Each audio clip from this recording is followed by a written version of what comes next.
Diolch yn fawr te Gwen. Wel, croeso cynnes i chi gyd unwaith to i un o'n sesiynau Zoom ni.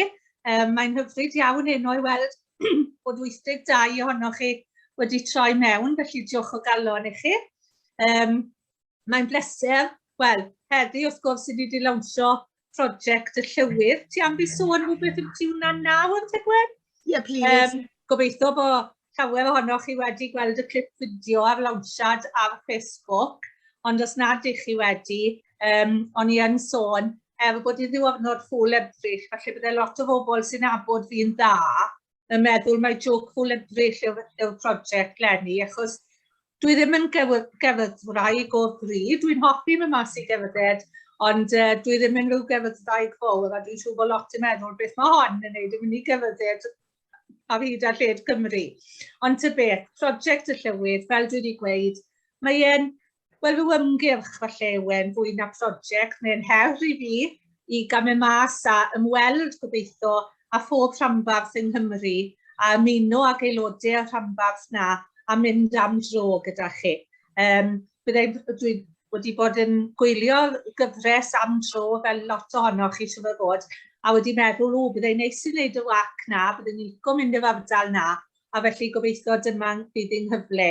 Mae wedi bod yn gyfnod anodd a mae lot ohono ni wedi falle colli hyder i fynd mas i gymdeithasu ag ati, ond dwi'n meddwl mae hwn yn gyfle nawr i ni gael cwrdd lan, mynd am wac fach, a fel dwi'n bwysleisio wac fach ymddenol fydd i, dim mynydda, dim nentydd i fi, ond rhyw wac fach ymddenol, falle mwynhau cerdd falle sy'n cyd-fynd gyda'r daith. Dod i adnabod ein cynefin yn well, a mae heno yn noson arbennig pwrpasol iawn o ystyried prosiect llywydd. Felly, cwrdd lan yn gilydd, mynd am dro, gobeithio bydd yn ei lles i'r iechyd meddwl, lles i'r corfforol hefyd, a wedyn, os rheina ohonoch chi falle sydd ddim eisiau dod i gerdded, wel bydd yna gyfle ar y diwedd wedyn gobeithio i fwynhau disied o de neu paned, felly dylen ni weid, a cael cyfle eto i gymdeithasu a ddod i nabod ein gilydd yn well. Felly dyna ni prosiect y llywydd. Dwi'n edrych mlaen yn barod, mae 2 rhanbarth wedi gofyn i fi ymuno â nhw a dwi'n edrych mlaen yn fawr. Felly os oes na rhanbarthau, byddai'n hoffi gwahodd fi ddod rhyw ddisadwn neu rhy bynnag cysylltwch i ni gael trefnu. Felly, fel wedes i, mae heno gyda Bethan Jones yn noswaith delfrydol o ran meddwl am gerdded a cynefin. Mae'n cyd-fynd gyda'r prosiect. Felly, croeso cynnes iawn i chi Bethan. Diolch yn fawr iawn i chi am ymuno â ni. Fel pob un sy'n croesawu, wedi rhaid mynd i Google i weld allan ni ffeindio mas rhyw bethau bach o biti chi. Ond des i ddim ar draws lot, ond dwi yn deall, a maddeuwch i fi os dwi'n wrong, ond dath y gair botanist lan amser when ni'n edrych, a o'n i'n meddwl, beth yw botanist yn Gymraeg? O'n i bach yn siomedig, achos botanegwr yw e, a o'n i'n meddwl bydd yw air crand mawr. Ond o ran adnabod cynefin, wel sa'n meddwl gallwn ni gael gwell gwestai heno na chi Bethan, i chi'n awdures, wedi sgrifennu ar y cyd gyda Iolo Williams, sawl llyfr yn y gyfrol cynefin wedi cael ei alw, sy'n bwrpasol iawn hefyd, wrth gwrs. A dwi'n meddwl lle ni bethau cael neb gwell heno i siarad am byd natur a blodau gwyllt ag ati na chithau, achos mae'r llyfrau chi wedi sgrifennu yn brawf o hynny o'ch gwybodaeth chi. A dwi'n siŵr bod pawb ma heno, wel mae 84 o'n ni wedi ymuno, a felly pawb yn edrych mlaen yn fawr iawn i rondo arno chi. Felly diolch i chi Bethan a na i drosglwyddo ato chi. Wel, diolch yn fawr iawn i chi diolch am y gwahoddiad i ddechrau a diolch am y geiriau caredig yna.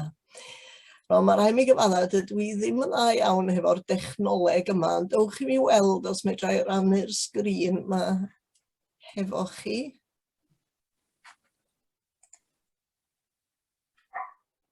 Dwi'n gwneud yn iawn, ydych chi'n gallu gweld?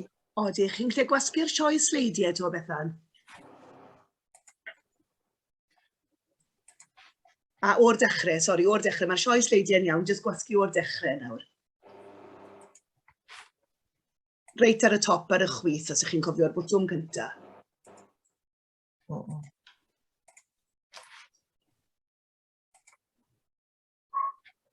Da ni'n iawn rwan? I ni ar yr ail un, falle bod ni. Na, Na. Ewch nôl to, jyst i o'r dechrau. Mae'r sioe sleidiau'n iawn, ydych chi gwasgu'r bwtwm o'r dechrau. Dyn ni'n gweld y cyfan oll ar hyn o bryd, pob peth sydd i ddod. A dwi'n rhoi new share. I chi'n dal ar share ar hyn o bryd? OK. Be dwi'n neud yn anghywir? Gwasgu o'r dechrau. Mae'r sioe sleidiau'n iawn, ond mae jyst eisiau chi gwasgu o'r dechrau, from the start, felly, o'r dechrau sydd gyda chi. Na chi, gwasgwch chi ar hwnna. Dwi wedi gwneud. O. Dio ddim yn gweithio, na chdi? Dwi ddim wedi gweithio. Pidwch becso, so chi'n gallu gweld y lluniau, ond bod ni'n gweld eich sgrin chi hefyd arno, so di hwnna'n neud synwyr.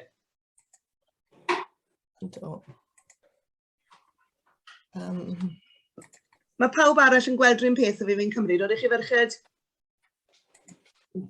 Natur sy'n mlaen. Be ydych chi'n weld? Ydych chi'n gweld? Y feddodau natur yn y canol a'r blodau mynd lawr yr ochr. Ie. Llygad ebryll di'r cyntaf.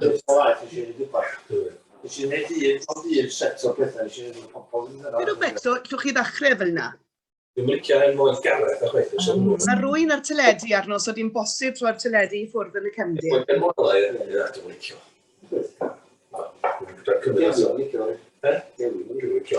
Di hwnna'n well?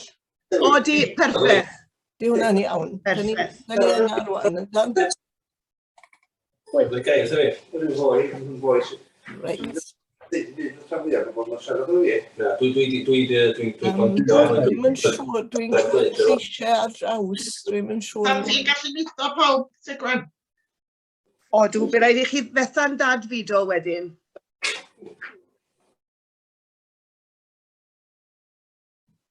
Bethan, i chi'n gallu unmute nawr, dad fideo. Da ni'n iawn fel yna? Perffaith. Na fod sa. Ymlaen ar sioe. O'r diwedd dwi wedi llwyddo. Fel o'n i'n deud, diolch i chi am y gwahoddiad a diolch i chi am y croeso cynnes.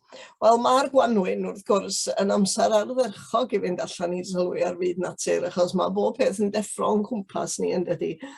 Ac mae'r tywydd braf yma, da ni wedi bod yn gael, wel, tan wythnos yma, wedi gwneud i rywun fod isio mynd allan a sylwi a gweld. A mae gen i ddiddordeb arbennig mewn Blodau Gwyllt. Oedd yn had yn arfer mynd am rawd a finna allan am dro ar ôl cinio dydd Sul ar hyd lwybra'r pentra yma. A mi fydda fo'n dangos blodau i ni ac yn ei henwi nhw. Oedd o hefyd yn cyfeirio at adar ac yn dweud pethau beth yw hwnna fel yna, mae o'n canu. A hefyd pan oedden ni'n yr ysgol gynradd, oedden ni bob amser fwrdd natur. Ac oedden ni'n casglu blodau gwahanol bethau i'r bwrdd natur, pethau fel cymffona wyn bach ac ati yn y Gwanwyn.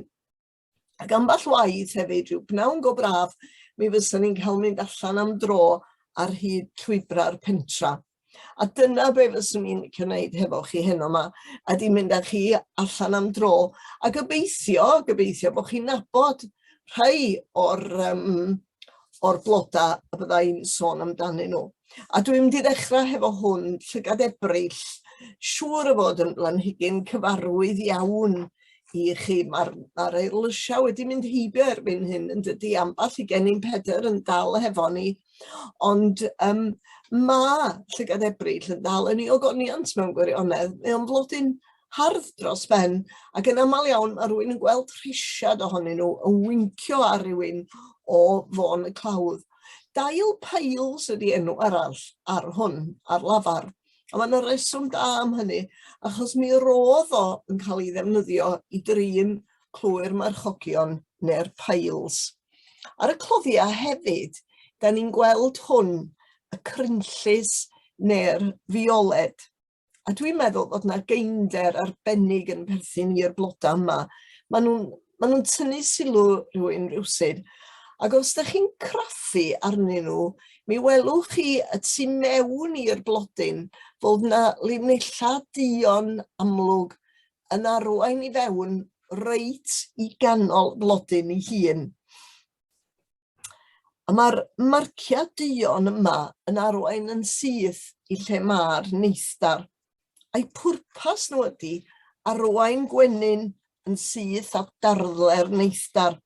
A mae nhw weithiau'n cael ei galw'n dywyswyr mêl, ond enw tlws yn dydy. Nid y fioleda'n unig sydd a'r rhain, mae'n digwydd mewn blodau eraill hefyd. Mae yna nifer o wahanol enwau ar y crynllys neu'r fioleda. Enghraifft, mi gewch chi fioled y gwrych, fiolydd y cŵn, fiolydd y neidr, sanar gwcw a gwiolydd. Yn y canol oesoedd, oedd rhain yn cael eu tyfu yn yr ardd, achos oedden nhw'n cael eu defnyddio i goginio, ac mwyn rhoi blas ar bethau fel melysio na jeli, gwirodlyn, ac oedden nhw hefyd yn cael eu byta mewn salad. A nhw hefyd wedi cael eu defnyddio fel llysiau llesol, a mi fedrwch chi defnyddio nhw i drin bronchitis a ffeswch.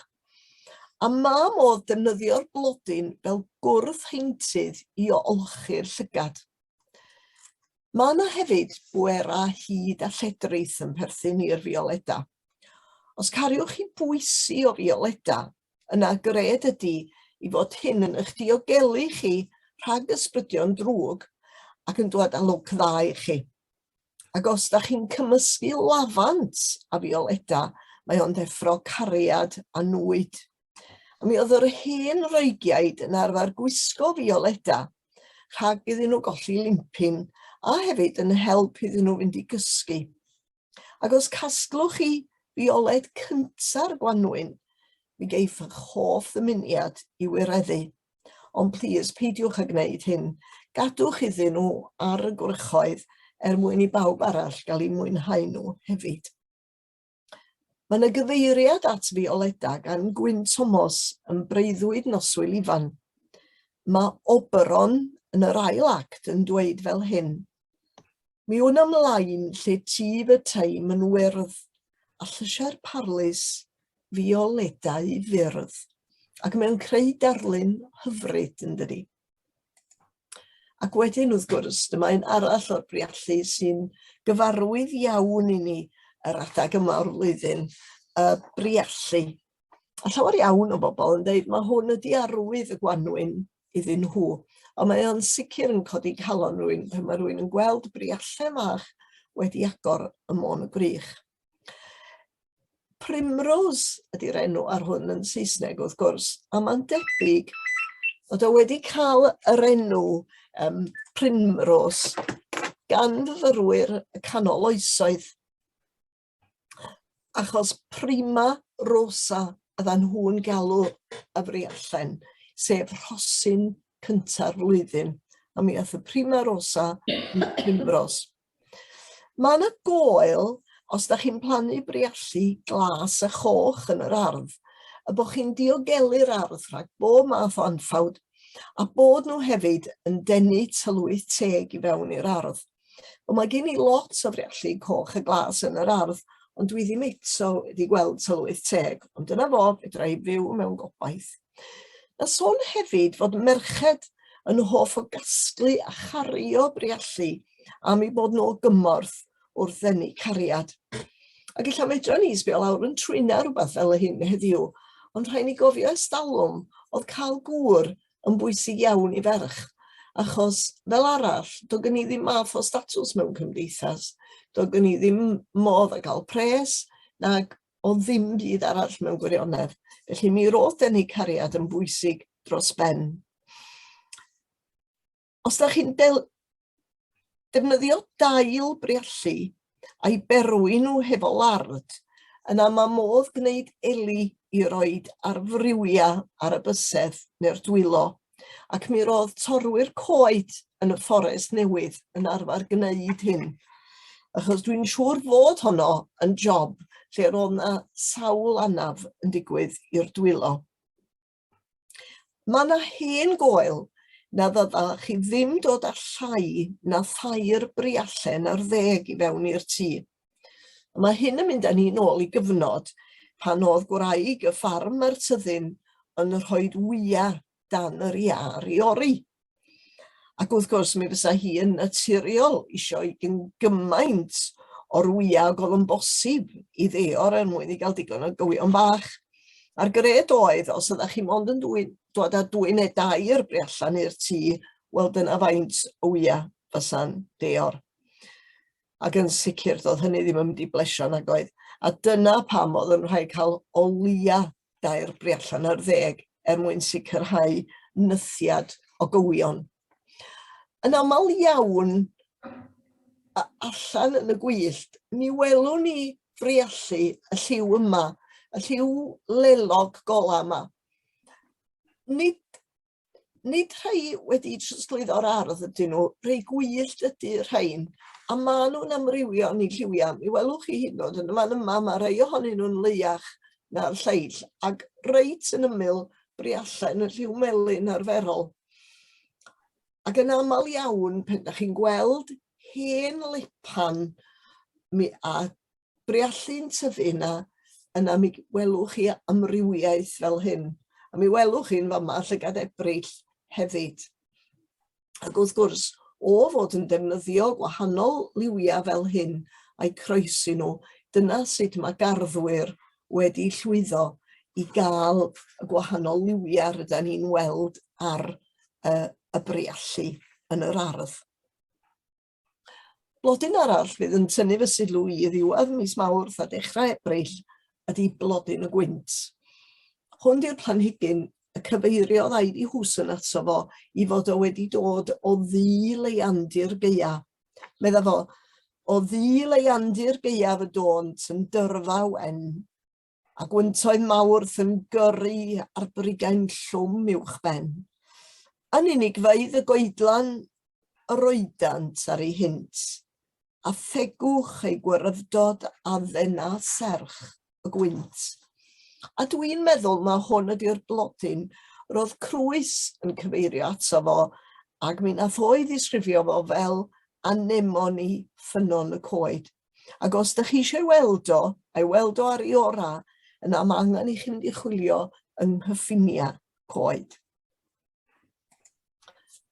Does na'm byd gwell nag oes na mynd i gerdded drwy goedlan ddechrau mis Ebrill, wrth i'r coed ddechrau deilio. A mae'n rhoi cyfle i ni glwad yr adar yn canu, gweld y coed yn deilio fesul un, a gweld clycha'r gog yn un cwrlyd dan draed. A dwi'n meddwl tysa raid i mi ddewis un blodyn yn anad yr un arall, hwn fasa fo. Chi'n cofio Williams Parry, y gwyllt atgofus bersawr, yr hen lesmeiriol baent. A mae'n dysgu ni'n dydy, gan goed y gori weired, medda fo, dyna lle maen nhw'n syfu, yn nofn ystlysau'r glog. Ac wedyn, mae o'n deitha ni hefyd, pryd rydyn ni'n ei canfon nhw. Cans pan fel rhin y gwyddfyd i'r hafnos ar ei hynt, a mynych glich yr eos i'r glaswellt megis cynt. Ni bydd y gog na'i chlychau yn gyffro yn y gwynt. A fel na'n dywyll llodrus o syml, mae Williams Parry yn dysgu ni am fyd natur. A mae eiriau fo'n rhai sy'n aros yn y cô'n dydyn. Erbyn diwedd Mawrth, siawns na fydd y ddreuna'n ddu yn ei gogoniant. Ac yn ôl yr hen bennill, pan fo'r ddreunen ddu yn wych, haid y had pan fo hi'n sych. Hynny di, os ti'n dywydd go lew, mi fedrwch fintro hau ynde. Ond fel arall, daliwch arni. Os awn ni am dro i'r gors, blodyn sy'n amlwg iawn yn oed i gold y gors, neu felyn y gors. Caltha palustris, marsh maligold yn Saesneg. Ystyr y gair Lladin palus ydy cors neu bwll. Felly mae'r enw yn gweddu i gynefin y blodyn. Wel, beth bynnag da chi'n ei alw fo, mae o'n un o blanhigion brodorol y wlad yma. A mae yna gred i fod o'n un o'r planhigion oedd yma cyn oes yr ia. Ac os sylwch chi'n y llun yma hefyd, mi welwch chi goesyna ifanc rhawn y march. Welwch chi nhw yn y fan yma yn tyfu. Rhain ydy'r rhai nes ymlaen ar y flwyddyn, a byddwch chi'n gweld dim dail, ond fel rhyw dyfiant, os liciwch chi, yn tyfu allan o bob un o'r noda yma. Rhain yn hen blanhigion yma ers oes y deinosor. Byddai wrth y modd hefo gold y gors. Ac yn Ynys Manaw, mae yna groeso mawr iddo fo, achos roedd o'n cael ei ystyried yn arwydd o'r Gwanwyn. A mi roedd y blodau'n cael ei sgeintio ar uniog y drws ar noswyl Calan Mai. Oedd hyn i fod i rwystro tylwyth teg rhag bod yn niwsans i'r teulu am weddill flwyddyn. Yn yr Iwerddon, oedd yr un math o draddodiad yn para yn y fan honno, ond be oedd yn digwydd yn y fan honno oedd bod nhw'n gollwng un cwpan aur drwy'r blwch llythyra. Plant fel arfer oedd yn mynd ac yn gwneud hyn. Eto noson ola mis Ebrill. A mae'n debyg bod yr hen bobl yn falch iawn o dderbyn y cwpan aur drwy'r drws ac yn modlon rhoi rhyw gil dwrn i'r plant am wneud hynny. Ar un traddodiad sydd gynnon ni mewn gwirionedd wrth ganu am glenig. Blodyn arall, welwn ni yn y gors, ydy hwn ffâr gors.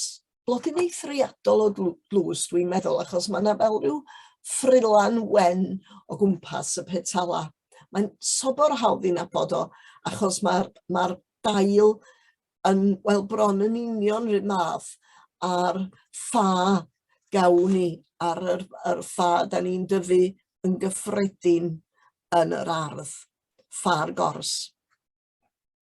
Yn aml iawn, mi fyddai'n gweld y cudill coch yn hela i fyny ag i lawr yr A5 y môn, a mi fyddai'n rhyfeddu at nerth a chryfder yr aderyn yma, ac at ei harddwch o a'r cip goch gawn ni ar ei adenydd a'r cefn.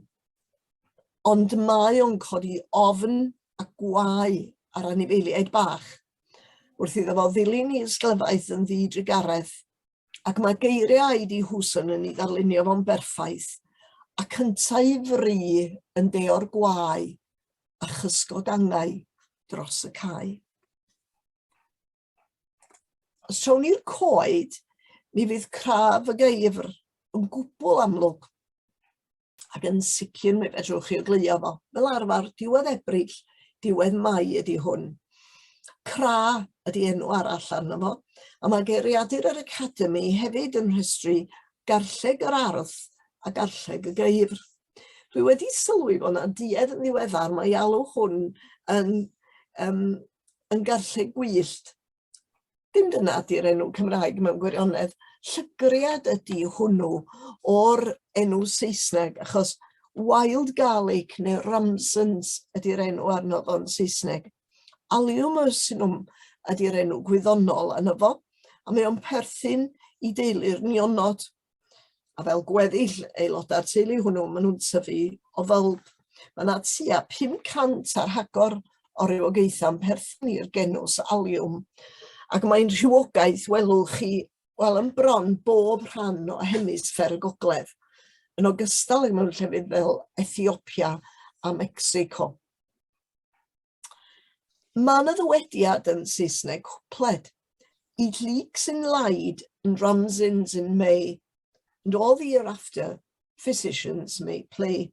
Well, leeks in Lyde, but sa cennin, hyn yn mis Mawrth, hyn enw ar fis Mawrth, hyn enw Saesneg ar fis Mawrth ydy Lyde, a ramsins in May, wel hwn ydy'r ramsins in May, ramsons wrth gwrs, and all the year after, physicians may play.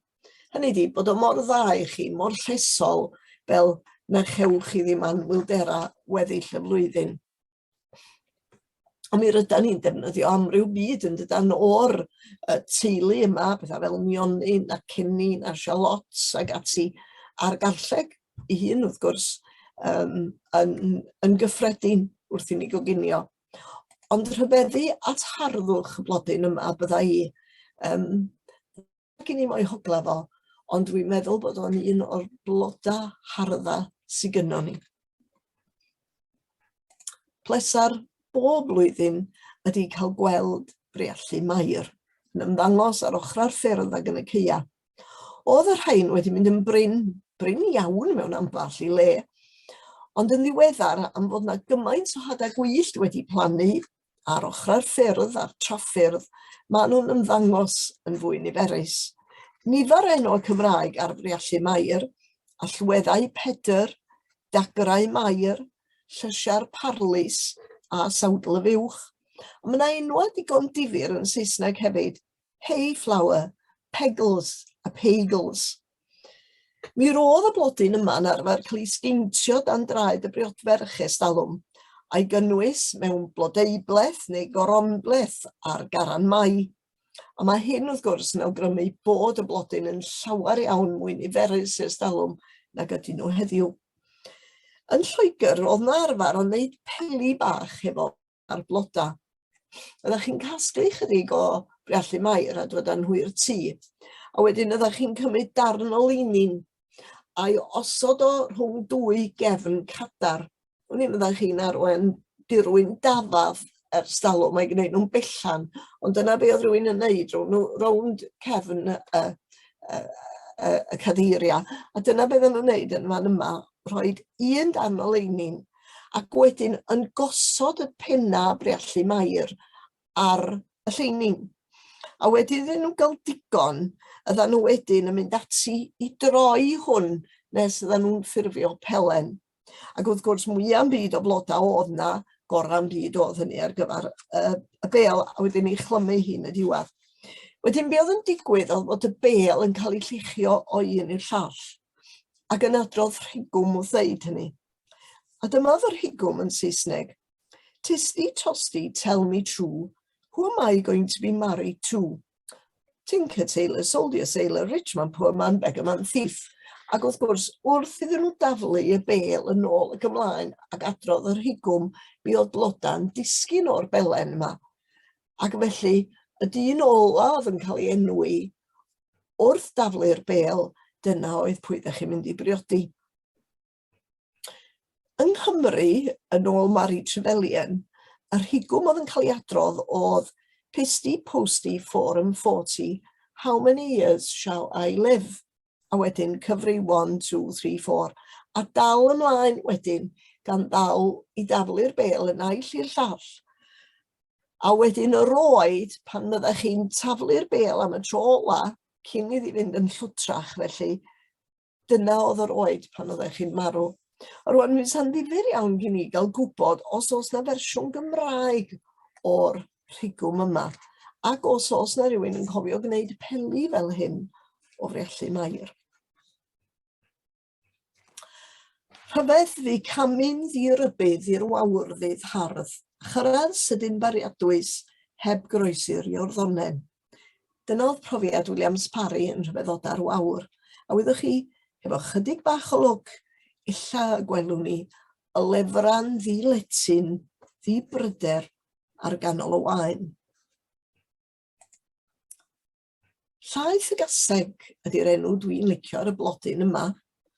Blodyn llefrith neu blodyn y gog ydy enwau eraill arno fo.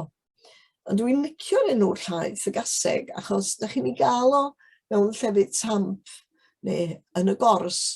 Ac yn aml iawn mi fysa cesig wedi bod yn crwydro drwy'r gors yn y Gwanwyn a'r llaeth yn dyferu o'i pwrs nhw.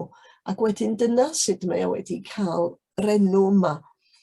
Dydy o ddim yn berffaith wyn. Mae yna ryw liw lelog gola arno fo ac yn flodyn cain dros ben, dwi'n meddwl. Cuckoo flower neu lady smock yn Saesneg. Cardamom pretensis ydy'r enw gwyddonol arno fo. Mae'r enw Saesneg lady smock yn ddiddorol. Mae'n debyg fod y gair smock yn slang yn Saesneg, mewn oes a fi felly, am ferch neu wraig llac i moesa. A mae yna gred fod y blodyn wedi cael yr enw achos i fod o'n tyfu mewn lle cynnaf sa'n llefydd reit handi i garu yn enw. A mae'r enw mwy parchus, blodyn y gog, wedi cael ei roi am fod y blodyn yn ymddangos bob blwyddyn tua'r un adeg y bysa y gog yn cyrraedd yn ôl i'r wlad yma ac yn dechrau canu, sef tua canol Ebrill. Y mis y deffro di mis Ebrill de, mis y gawod yr heilwen, a mis y byddwn ni'n croesawu'r wenol nôl wedi hirlwm geia. Rwan, ar hyn o bryd, ddechrau mis Ebrill, mae'r gwrychoedd yn hyfryd hefo dail, ysgam ir, a ddreinen wen arnyn nhw. Ond yn ystod mis Ebrill, fel arfer, da ni'n gweld yr rhain yn ffrwydro'n wyn. O'n i'n sôn am y ddreinen ddu gyna. Pan fo'r ddreinen ddu yn wych, haid y had pan fo hi'n sych. Pan fo'r ddreinen wen yn wych, haid y had boed wlyb neu sych. Hynny di, mae mor ddiweddar ar y flwyddyn, mae'n hen bryd i'r ffarmwr fod yn hau had. Dwi'n licio'r fersiwn yma hefyd o'r pennill yna. Pan weli di y ddreinen wen a gwallt i ffen yn gwynu, mae hi'n gynnes dan ei gwraidd. Haid y haidd pan fyny. Y mai, da ni hefyd yn gweld y goedan fala yn gwisgo mantell yr ha, y petala gwyn hyfryd, ac ar yr ochr isa yn binc tywyll, yn gwrthgyferbynnu yn erbyn urder y dail a glas yr awyr. Ac os sefwch chi dan goedan fala sydd yn drwm o flodau mis Mai a gwrando'n ddistaw, rydyn ni'n clywed si y gwenyn yn y blodau. Wel, wrth i'r tywydd gnesu, mi fyddwn ni'n troi fwy i gyfeiriad y môr, ac un o fy hoff anna i yn Ynys Môn ydy Ynys Lawd. Ac ofn ydych chi ddim yn gyfarwydd â Môn, mae Ynys Lawd reit ar ben draw Ynys Cybi, a mae Ynys Cybi reit ym mhen draw Ynys Môn. Os edrychwch chi ar y creigiau sydd jyst yn y fan yma, a creigiau serth, sydd jyst fel wal mewn gwirionedd, ella bod chi'n medru gweld mymryn o, nhw yn lleiafal hyd yn oed mewn gwirionedd, ond yn y fan yma, a bydd y gwylogod a'r llursod yn nythu yn ystod yr ha. Ond yn Ynys Lawd hefyd, mae yna flodau digon o ryfeddod yn y Gwanwyn fel hyn. Ac un o fy hoff rei fi ydy hwn, Clustogfair, thrift yn Saesneg, yn tyfu o ryw belen o ddail sydd yn swatio'n dyn wrth y ddeiar, a'r blodau wedyn yn codi uwchben. Ac un arall ydy seren y Gwanwyn, spring squill. A mi welwch chi o gwmpas seren y Gwanwyn yn y fan yma, llwyth o grynllys neu fioleda. Byddai'n credu fod y mana hynny lle mae'r môr a'r tir yn cyfarfod a'r creigiau serth uwchlaw y môr brochus yn gyfareddol. A dyma ni, rai o'r gwylogod a'r llursod sydd â'u cynefin yma. Gwylogod ydy'r rhain, ac mae creigiau Ynys Lawd yn un o'r llefydd gorau drwy'r wlad i weld rhain yn nythu ar y silffoedd ar y clogwyni serth uwchben y môr. Maen nhw'n gaeafu allan ar y môr mawr, ond fel mae'r tymor yn nythu yn nesu, maen nhw'n dechrau ymweld ar clogwyni. Ac wedyn mi fydd yr ieir yn dechrau dydwy, a hynny ar y silff ar y graig noeth. A beth sy'n ddifyr ydy, dydy wya nhw ddim yn siap hwy, mae o'n fwy o ryw siap triongl. Achos wedyn, tas a rhywun yn digwydd taro'r wy, beth sy'n digwydd ydy bod o'n troi yn unfan yn hytrach na disgyn dros y silff i'r môr. Pan fydd y cywion yn reit ifanc tua 12 diwrnod oed, mae'r rhieni yn ei orfodi fo i neidio i lawr o'r silffoedd yma reit i'r môr islaw. Mae hynna'n swnio'n greulon ofnadwy, ond dydy o ddim mewn gwirionedd, achos mae bod ar y môr mawr yn lot mwy diogel iddyn nhw na bod ar y silffoedd yma, lle medar adleithus fel yr hefo'r tramor er enghraifft fod yn cael gafal arnyn nhw. A does na ddim byd gwell wrth i'r Gwanwyn droi'n haf na chrwydro'r arfordir ar derfyn dydd. Byddai'n cael atgoffa eiriau T. Gwyn Jones ym Mhenmon, o dan draed roedd blodau'n drwch cerddem ymysg ei harddwch. Ac erbyn diwedd y Gwanwyn a dechrau'r haf, mae'r gwyddfyd yn cordeddu'n hyfryd dros y gwrchoedd. A does dim byd sy'n well gen i ar noson o haf na cherddad llwybra ac arogli persawr y gwyddfyd. Ac mae o'n drymach, mae'r arogl yn drymach ar awel o'r hwyr mwyn denu gwyfynod i ddod at y blodyn i'w beillio fo. Yn blant, ydyn ni bob amser yn tynnu un o'r blodigau yma ac yn signo gwaelod y blodigyn mwyn cael at y neithdar melys sydd yn y fan yna. Gyda i gwir, fyddai'n dal i gael yn hymtre i wneud hynny hyd heddiw. Erbyn yr ha hefyd, mi fydd yr erwain yn fendigedig yn y ffosydd a'r corsydd ac y môn y gwrych. Maen nhw'n bendefigaeth osgeiddig ac yn goleuo ochr y ffordd a'i gwawr ola. Ac yn aml iawn, mi welwch chi nhw ar ochrau'r ffyrdd neu mewn corsydd, a mi fydda i yn dotio atyn nhw. Wel, lle bynnag yr ewch chi allan am dro, gobeithio y llwyddwch chi weld rhai o'r blodau yma ac y cewch chi blesar o sylwi ar ryfeddodau natur.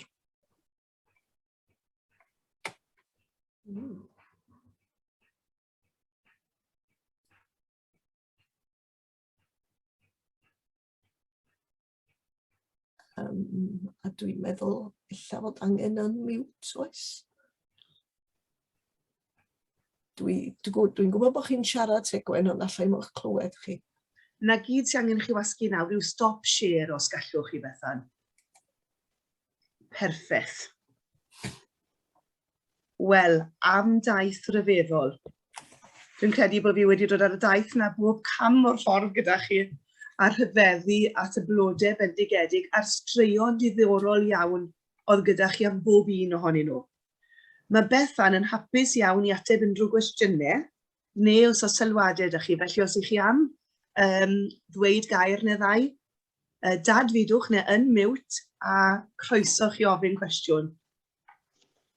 Os ych chi am roi llaw lan, mae croeso chi wneud, a mae croeso chi jyst ofyn y cwestiwn. A gan bod 4 tudalen ohono ni, mae'n anodd i weld, felly Heilwen Jones yn gyntaf te. Helo, Bethan. Dyn ni ddim wedi sgwrsio ers blynydde. O'n i yn y coleg gyda'n gilydd. Ti'n cofio? Nôl ar ddechrau'r 70au. O'n i'n neud yr un cwrs pryd hynny. A diolch yn fawr i ti am y sgwrs. Wedi mwynhau bob eiliad ohono fe. O'n i, fel mae'n digwydd, haf diwetha, fi o'n i a pen draw Ynys Cybi a edrych ar Ynys Lawd a rhyfeddu at yr holl adar oedd na. Ond dyna beth o'n i'n mynd i ofyn, achos fi'n gwybod yn y blynyddoedd diwetha mae sôn am natur wedi bod yn bwysig iawn i ti. Fe wnaethon ni yr un pynciau yn y coleg nôl ar ddechrau'r 70au. Ydi'r wyddoniaeth dal yn bwysig i ti? Ydy. A diolch yn fawr, a mae yn braf. Fel o'n i'n dweud, dwi wedi gweld amryw o wynebau heno yma. Yndi, achos dyna di sail mewn gwirionedd. Sail be mae rhywun yn ddysgu. Dwi'n meddwl ar y pryd yn y coleg, nad o'n i ddim yn llawn gwerthfawrogi ynde, be oedd rhywun yn cael ei ddysgu. A be oedd yn anffodus hefyd wrth gwrs yn Aberystwyth, lle roedden ni, o bod y cwbl lot yn Saesneg ynde. A dwi'n meddwl bod fy niddordeb i mewn byd natur wedi ailgychwyn pan oes i gysylltiad efo pobl fel Dafydd Davies Rhandir Mwyn a Chymdeithas Edward Llwyd yn arbennig a sylweddoli, ia, mi fedra ni wneud hyn i gyd drwy gyfrwng y Gymraeg. A dwi'n cofio Tegwyn Harris yn sôn, ond Tegwyn Harris yn ddarlithydd mewn pynciau yn ymwneud ar môr ym Mhrifysgol Exeter ac wedi weld o sawl gwaith yn Steddfod ac ati dros y blynyddoedd. A bydde Tegwyn bob amser yn dweud pan oedd o'n mynd I gynadledda, a wedyn oedd pobl yn rhyw sbio lawr I drwyn, well, how can you discuss this through the medium of Welsh? A bydde Tegwyn bob amser yn troi rownd at nhw dweud, well, what do you think they do in Germany? A ni di, wrth gwrs mi fedrwn ni drafod popeth trwy Gymraeg. A mae hynny'n bwysig iawn I mi hefyd. Yndi. Ond yndi, mae'r wyddoniaeth yn bwysig hefyd. Bod rwy'n cael sail mewn gwirionedd. Diolch I chi Lilwen. Cwestiwn nesa? Mae sylw gyda fi. Dim cwestiwn. Lyflu. Fe cyfeiriodd Bethan at llaeth y gaseg, blodyn llefrith. Oedd I ddweud, ac yn sôn am beth I fod e ddim yn hollol wyn, bod na wawr bach. A oedd yn had yn galw fe yn flodyn llathenwyn.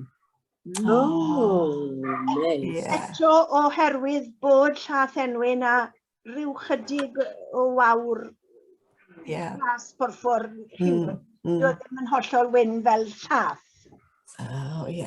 Yn lle da chi dychmygu wedyn? Capel Dewi Dyffryn Tywi. Reit. Dwi ddim wedi clywed yr enw yna, ond mae hwnna'n yn hyfryd yn dydi.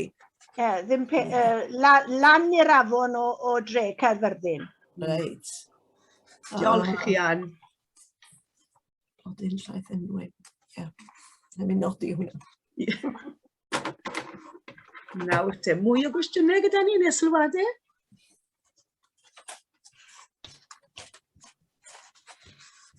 Ga I wneud un sylw? Gewch siŵr. Helo Bethan, dwi'n un o Fôn. John, eich brawd oedd yn yr un dosbarth o fi yn yr ysgol, wrth gwrs, yn ysgol gyfun Llangefni. Dim ond dau sylw, dweud y gwir. Dwi'n cofio, o'n I di magu ochr corn hir I Llangefni. Ac mi fyddan ni'n blant yn cerdded I lawr drwy'r ceia o ffarm corn hir, heibio ffarm corn hir ac I lawr I Nant y Pandi. Croesi'r bompren yn fanno ac ar draws afon Cefni. A dwi'n cofio ffrind I mi ac oedd gen I mham hi, Dilys Humphreys, oedd I thad hi'n gyfarwyddwr addysg, dweud y gwir, ond oedd gen I mham hi, oedd I mham hi'n un o Sir Fôn, ac oedd gen I hi Gymraeg bendigedig, a dwi'n cofio dotio Mary fy ffrind I, yn dangos berw'r dŵr I mi, a gold y gors, fel oeddech chi'n sôn. Ac dwi'n meddwl bod fi wedi dotio at yr enwa cyn sylwi lot ar y planhigion felly, bendigedig. A wedyn y sylw arall, oeddech chi'n sôn am yr erwain ac am y gwyddfyd, ac mi nath hynny'n atgoffa fi bod yr heini'n ddau o'r blodau defnyddiwyd gan Gwydion yn ôl hanes stori blodeuwedd I greu blodeuwedd. A dos gen I'm co gwbl, dwi'n methu'n glir a chofio, beth oedd y trydydd blodyn, dwi'n gwybod allwch chi gofio. Nid gwyddfyd oedd o fel mae'n digwydd. Na ci. Na ci. Blodau'r deri. Reit. A ar erwain. A fedra I ddim cofio blodyn chwaith, a nid y gwyddfyd oedd. O, dydy co rhywun yn beth ofnadwy. O, dwi gwybod. O, fi rai ni fynd nôl I chwilio beth. Ia, hollol. Ond yn dim mai o. A beth sy'n rhyfeddol wrth gwrs, ydy bod yr enw yn dal gynno ni'n de.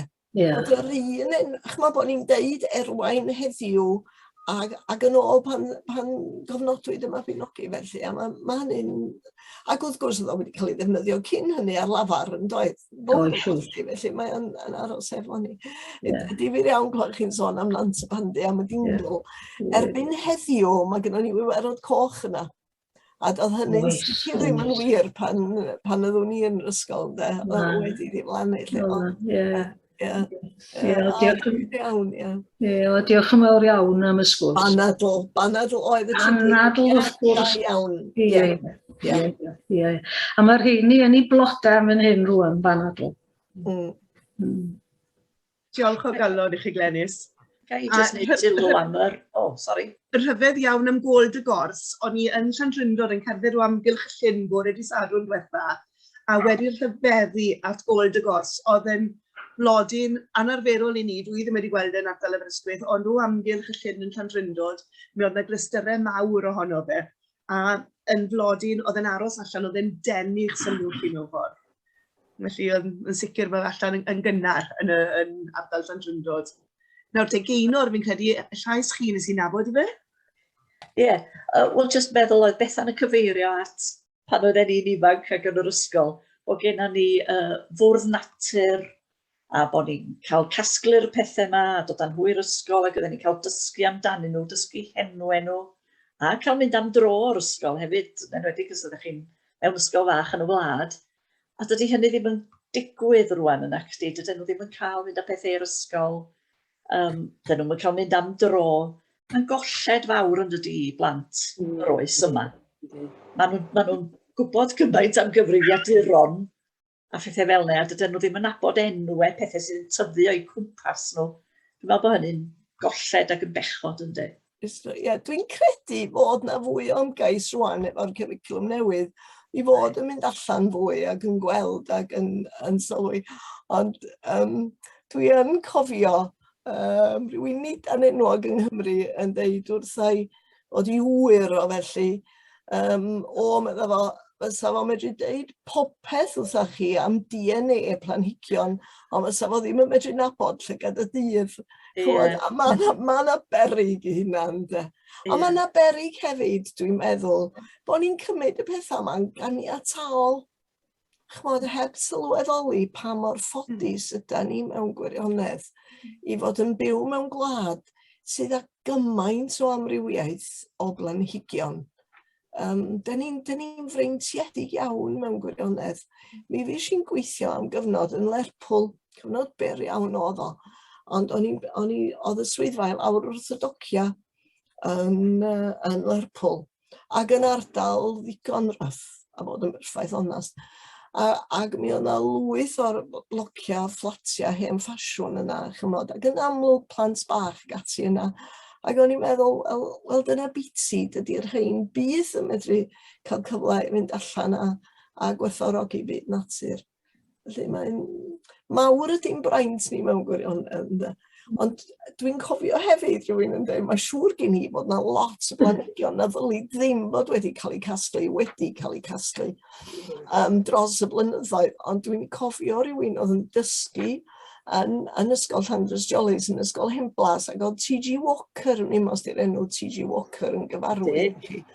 Oedd o'n arfer bod yn banelydd flynyddoedd yn ôl ar y rhaglen radio byd natur, adar oedd i arbenigedd o. Ond yn amlwg efo leit mewn bob math o agweddar byd natur. Ac wedyn mi fydda fo'n annog y plant i ddwad â phethau i'r ysgol. A mae Llandres Jolis reit uwch ben cors ddyga, sy'n gors reit fawr y môn. A mi fydda'r plant yn dwad yn ddygyn iawn, a bob math o degeirianna gwyllt i'r ysgol. A so nhw'n i ddim nad ydyn nhw wedi prynhau yn fawr oherwydd hynny. Wedi deud hynny, dwi'n cytuno na dos dim angen casglu blodau prin, ond dwi'n credu dylen ni adael i blant gasglu pethau fel llygad y dydd a blodyn menyn a dant y llew, lle mae yna ddigon ohonyn nhw a ddim mewn peryg difodiant, achos dyna sut maen nhw'n dysgu wedyn am, chymod, be ydy planhigyn ac am y cyfoeth o'r dywediadau ag ati sydd gynnon ni'n Gymraeg yna. Ie, cytuno'n llwyr. Ga i ddiolch yn fawr i chi. Helo. Gewch siŵr, pwy sy'n siarad nawr? Anna Jones Abersoch. Sori Anna, nawr dwi'n gweld chi ymddiheiriadau. Ga i jyst diolch yn fawr iawn i Bethan. Dwi'n gwirioni gwrando ni hi ar y radio ar y Sadwrn. Dwi wedi cael yn magu i wybod enwa Blodau, fydda mam yn mynd â fi am dro, a dwi'n gwybod enwa llawer iawn o Blodau Gwyllt. A hefyd, yr addysg ges i yn ysgol bach Abersoch, Bydda'r brif athrawes yn mynd â ni am dro, a dwi wedi dysgu enw'r Blodau. A hyd yn oed rwan, fedra I ddim mynd am dro sawl gwaith yn dydd. Fedra I mynd am dro heb sbio I lawr. A os dwi'n gweld rhywbeth anarferol, neu dwi yn sgwennu mewn llyfrau Blodau fi I gyd, dwi wedi sgwennu enw'r blodyn a pryd gwelisio. Mae fe'n ge hynny bob tro, pan oedd y saffrwm cyntaf yn Môn y Clawdd, dwi'n rhoi nhw lawr. Dwi'n rhyfeddu a dwi'n pitio gweld pobl yn pasio ddim yn sbio yn nhw. Diolch yn fawr iawn I chi, da chi wedi enyn ail beth yna fi hyn yma wan. Diolch yn fawr iawn I chi, digir iawn. Diolch yn fawr iawn I chi.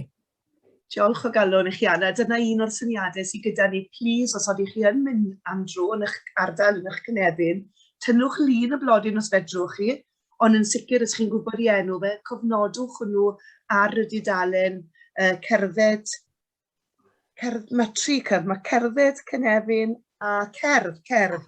A eto, os gewch chi ysbrydoli I ysgrifennu cerdd, meddwl neu bod chi am rannu rhai o'r dywediadau, newch hynny ar y dudalen hefyd. Bydd hi'n braf iawn bod ni'n gallu adeiladu y dudalen gyda'n gilydd yn llawn o'r syniadau yma.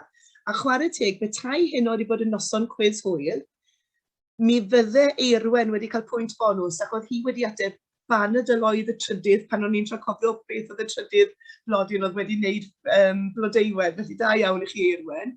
A wedyn, y neges arall yma, diolch yn fawr iawn am raglen hynod o ddiddorol, dod ag atgofion am fynd am dro yn yr ysgol. Diolch hefyd am y llyfrau llawn gwybodaeth. Felly braf iawn gweld negeseuon o'r math na'n cyrraedd hefyd. Os rhywun arall efo cwestiynau, newn ni nôl I weld y gynulleidfa am funud. O'n I am wneud sylw hefyd. Achos oedd wedi dwy'n nôl gwerthfawrogi, mae clywed pobl yn siarad nawr am y cyfleoedd gaethon yn yr ysgol. A mae dyn yn gwerthfawrogi hynny, achos o'n i'n cael mynd allan bron yn wythnosol.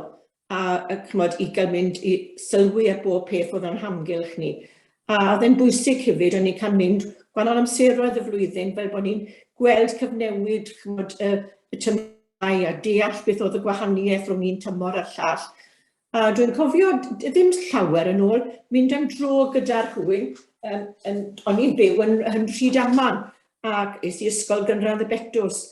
Ond oedd rhywun yn perthyn ten, o'n I wedi mynd am dro gyda nhw, a yn anffodus, yn Saesneg o'n i'n dysgu enwau'r blodau me, bod fi wedi dysgu llawer ers hynny yn Gymraeg.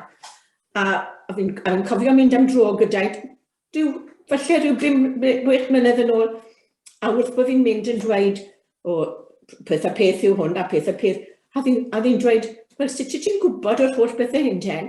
A ni'n gweud, wel, ges i'r fraint o gael yn ysgu yn yr ysgol, a mae gyda ni lot I fod yn ddiolchgar amdano fi'n credu bod ni wedi cael y fraint yna.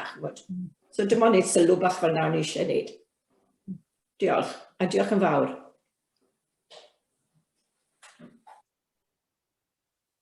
Diolch I chi Nita, mae negeseuon hyfryd yn dod mewn. Fi'n mynd bod ydych chi'n gweld o Bethan wrth bod ni'n mynd yn ymlaen.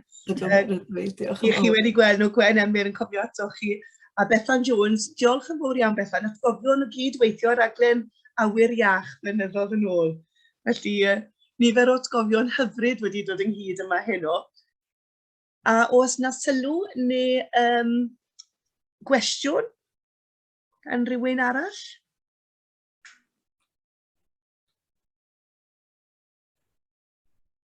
Gofynnwch bant os oes e. A I ofyn, pa dymor ydy'r hoff un gyda chi? A be? Pa dymor ydy'r gorau chi? Wel, dwi'n meddwl fysa'r rhaid I mi ddeud tymor y Gwanwyn, ond wedi deud hynna, pan mae bob tymor yn dod yn ei dro, dwi'n tueddu I ffindio rhyw ryfeddod yn perthyn I hwnnw hefyd. Ond mae yna gymaint yn digwydd yn tymor y Gwanwyn, a mae mor fendigedig yn dydi gweld bob peth yn deilio, yn blaguro, yn blodeuo, ac yn llawn a ddewid. Mae o'n wych iawn iawn. Rai mi ategu arna ddim yr un pennaeth o gyda fi pan o'n i'n ysgol Abersoch o fanna. Ond Felly dwi wedi dysgu am natur dwi'm yn cofio lot o'n un erbyn heddiw, chwaith wedi dweud hynny, ond fydda ni'n cael troion wythnosol a mi oedd, fel da chi'n gwybod, mae ysgol Besoch di cau erbyn hyn yn anffodus, ond oedd y brif athrawes bresennol yn gyn ddisgybl ac yn mynd â'r plant heddiw yma hefyd, y fwy. Mynd ar lan yr afon ac yn y blaen, i gael glas y dorlan ac yn y blaen.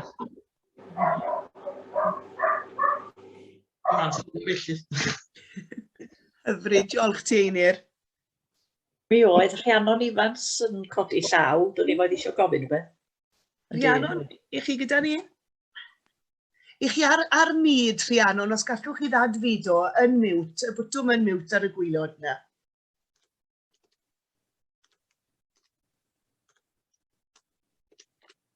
I chi'n gweld reit ar y gwylod, mae bwtwm bach o'r enw, mae'n edrych fel meicroffon, a mae'n gweud miwt neu yn miwt. Clicio arno hwnnw a dylen ni fod yn clywed chi wedyn. Mae'r dechnoleg mae'n boen weithiau. Mae'n helpu. Na chi gyda ni nawr, Rhiannon. Rhaid, ond i ti eisiau diolch i Bethan yn fawr iawn, achos dyma chi sgwrs amserol. Mae'r Gwanwyn yn deffro. A da chi wedi deffro sy'n hwydren i gyd, ni wedi atgoffa ni am edrych a gwrando a gweld a theimlo wrth bod ni'n gweld y blodau yma. Da ni'n dieddol o fynd a llyged i fyny yn lle edrych i lawr a gweld rhain. Dwi wir wedi gwerthfawrogi. Un peth y cirwch i fi Bethan, pryd yw'r ddeinen wen, pryd yw'r ddeinen ddi? Mae yna eirin bach di ar un a mae yna eiron coch ar y llall. Wi'n mynd i sgwennu fel awr. Right, okay. Wel, y ddreinen ddi ydy'r un sy'n dwad a'i bloda gynta. Right. Bloda, a dyna pan mae'n cael yr enw y ddreinen ddi, achos da ni'n dal i weld y brigan ddi yn erbyn gwynder y bloda. Ac ar hwnna?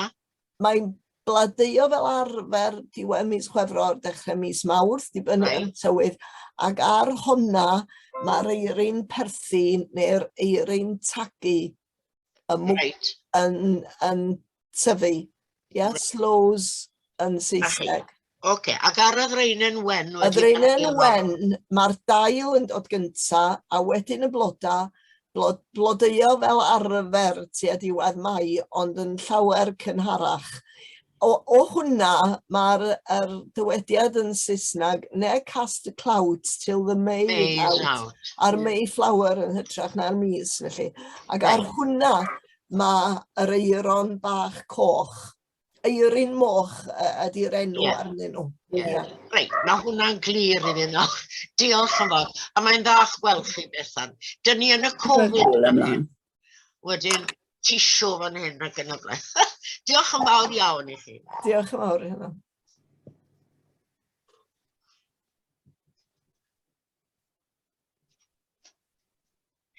Os na unrhyw un arall â cwestiwn? Neu sylw? Os nagos felly, newn ni wybio draw ato Frida, os ydy hynny'n iawn, Frida? Iawn tad. Wel, gai na ddiolch o galon i chi Bethan. Yn gyntaf, mae eich parodrwydd i ddod i sgwrsio neu i sgwrsio efo ni heno lly. Pan nes i gysylltu â chi rai wythnosau yn ôl, mi wnaethoch chi ymateb yn ôl yn syth chwarae teg i chi, a mae hynny, wel, ni'n gwerthfawrogi hynny'n fawr iawn lly. A mae'n dda bod chi wedi gwneud achos da ni wedi cael noson hynod o ddiddorol. Ac addysgiadol iawn ynde. A'r straeon am gefndir y blanhigion ac ati, o maen nhw wedi bod mor ddifyr, dwi'n siŵr bod pawb yn cytuno fe fi heno lly.